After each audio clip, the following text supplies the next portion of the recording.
healthcare is a people business.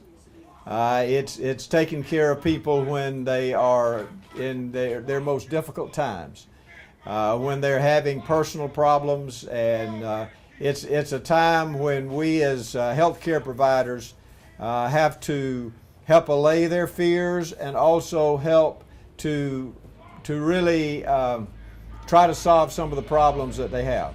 If you see what Dr. Waits and his staff has done in Bibb County, Bibb County is a rural county that had lost, for 20 years, had lost their OB coverage.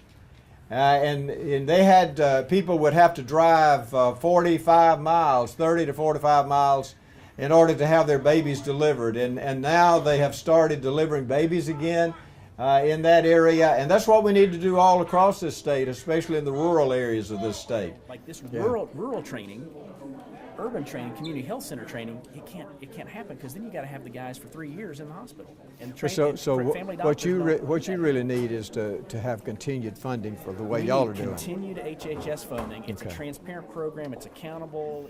This area right here is even though it's in the city, it's like a rural area. And there are certainly a lot of medical needs here in this part of Birmingham. Really trying to make sure that Alabama will have adequate coverage as far as our Medicaid is concerned, but not just our Medicaid coverage, also to make sure that health insurance costs are at a reasonable rate.